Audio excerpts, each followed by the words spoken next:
Hello, my name is Ann Mills. Thank you for attending my final examination presentation. So that you can get to know me a bit better, I will relate a few things about my background and my life before Texas A&M and the College of Education and Human Development. I grew up on the Texas coast. My siblings and I are first-generation college graduates. Neither of my parents were fortunate enough to attend college, but they were adamant that their children would do so. The south coast of Texas is home to several global chemical manufacturing companies that employ large numbers of professionals. Our neighbors, classmates, and friends were from families with highly educated parents, and we lived in an environment that encouraged and valued higher education. I enjoyed math classes in high school, and it was a natural progression for me to obtain an accounting degree from the University of Houston. And with the chemical industry in my backyard, I began my career with Dow Chemical. As it turns out, I spent my entire 28-year financial career there. It was challenging, satisfying, and rewarding. The chemical industry is highly focused on employee safety and health. As a result of this focus, I was afforded access to many workplace wellness programs. This was a transformative experience for me. In my workplace, where I spent a large percentage of my daily hours, the importance of preventative health was presented and reinforced, and resources to pursue personal health were made available to employees. This was a primary source of my desire to change the direction of my professional life. I took advantage of an early retirement offer, and as soon as it was possible, I began to pursue an advanced degree in health education. During my time as a student, I have volunteered with a nonprofit organization and have facilitated health education classes. This has reinforced my desire to be a health professional. This career change was fueled by a great deal of enthusiasm, and I wanted to approach it as a professional and obtain a master's degree. During the pursuit of this degree, the core curriculum health education has emphasized the 7 responsibilities of a health education and health promotion professional. First, assess the needs, resources, and capacity for health education and promotion.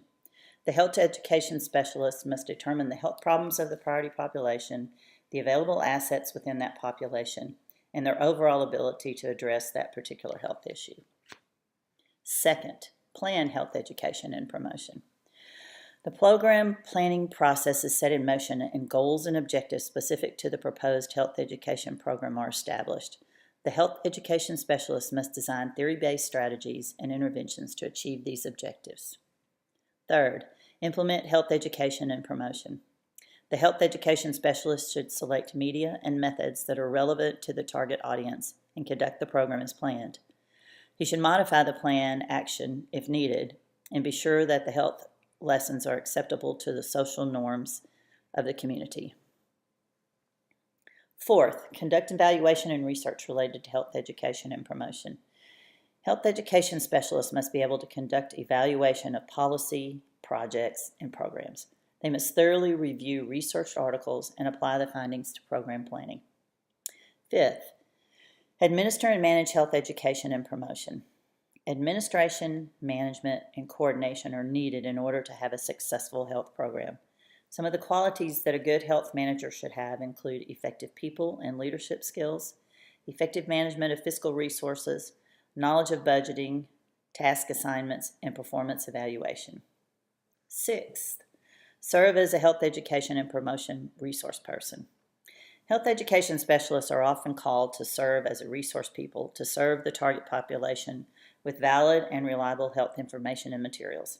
They must be able to evaluate and select appropriate resource material to educate the intended audience. And seventh, communicate, promote, and advocate for health education, promotion, and the profession. Health education specialists must identify current and emerging issues that may influence health and health education. Health education specialists are also responsible for advocating by initiating and supporting legislation, rules, and policies that will enhance the population's health. Health education specialists advocate for their profession by educating potential employers about the value of hiring professionally trained health education specialists with credentials. In addition to the core curriculum, I chose certain electives to enhance the knowledge and the skills I believe I will need as I move forward. Women's health. I volunteered with and am currently performing an internship with a nonprofit organization that seeks to improve the resiliency and health status of women and girls. Through the women's health course, I was able to understand the unique health needs of women. The health of women strongly influences the health of future generations, and the health of the family typically rests on the health of women. In the past, there has been a cultural bias in the absence of adequate representation of women in medical research. As a health educator, I will be able to consider these special concerns when planning and implementing women's health programs. I believe that education is the keystone of progress and the door through which women can be empowered to control their health. Health intervention and wellness. Having been inspired and personally affected by workplace wellness programs, I desired to learn about wellness programs and how to deliver effective interventions. The workplace is an accessible place to promote individual health and foster a healthy work environment by providing evidence-based health programs. Workplace health promotions make good business sense for the company's bottom line. Interest in personal health is growing, and companies can expect improved employee morale. Employers, workers, families, and communities all benefit from prevention of disease and injury and from a workplace culture that values health and wellness. Child development for educators. This course was undertaken in order for me to learn the theories of child development from birth to adolescence and how this affects the learning process. The course helped me understand the different forces that contribute to a child's development and roles that heredity and environment play. Health is important to growth and development. Child development research helps educators understand how children learn and how they can develop appropriate educational programs for each stage of their growth. Health policy management. I chose this course to better understand major health policies in the United States, how these health policies are developed, and how they affect the burden of disease that may be carried by a particular subgroup. This class helped me further understand the social determinants of health and health disparities. This course reviewed the major United States health policies, including Medicare, Medicaid, and the Patient Protection and Affordable Care Act. I came to understand how health policy can greatly affect the health of individuals. I believe the most valuable course to me was health program planning. As an aspiring health educator, this class brought together several elements of other core classes and provided a practical guide for planning and facilitating health education courses. This class combined theoretical and practical information so that I would have the tools to accomplish 3 aspects of health education program development: planning, implementing, and evaluating. My professional internship is currently with the Women's Fund of Houston. The Women's Fund is a nonprofit organization dedicated to providing greater Houston area women and girls with the tools they need to be advocates for their health. The populations that are targeted are those that have limited access to health information and often struggle to maintain their basic health needs. During the 10 to 12-week internship, I have been participating in the planning and implementation of health education classes for women of various ages, ranging from adolescence to adulthood. I'm serving as a facilitator for health education classes through Houston area schools and social service agencies, as well as participating in health fairs, lecture series, and other Women's Funds events.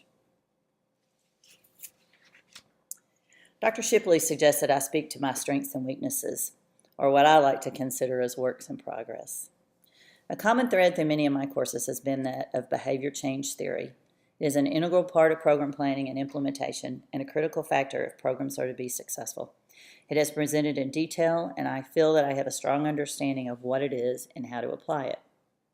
Health research has been a part of every course I have taken. I'm aware of verified sources for health information and have a strong ability to evaluate and select appropriate material. I understand program planning and the elements of a comprehensive health program. I know the need for goals and measurable, achievable program objectives. Lastly, I understand the importance of program evaluation and how the various tools that can be used to evaluate the success of a program. It's necessary to assess if a program has met its purpose and achieved its goals. With this information, the program can be revised if necessary or shared and repeated if it is successful. There remain some areas where I believe I need additional experience. My skills as a health program presenter have room for growth. I hope to increase my familiarity with health materials and gain the skills to be more interactive and spontaneous with the audience. Fundraising can be a necessity in health organizations, particularly for those that are nonprofit. I need experience in skill development in grant writing and other methods of fundraising.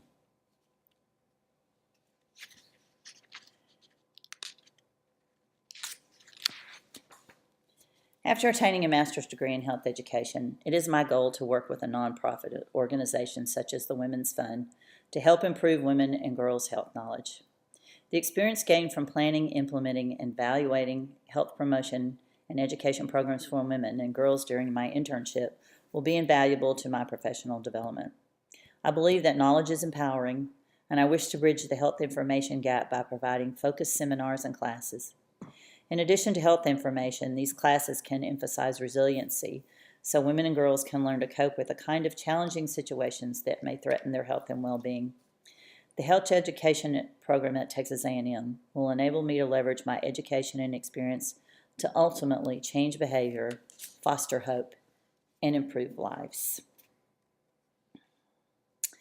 I'm truly proud of my work at Texas A&M and confident that the health education program is an excellent preparation for a career in health education. I give kudos to the distance program.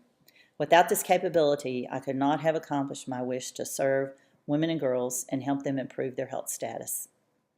Thank you for your time.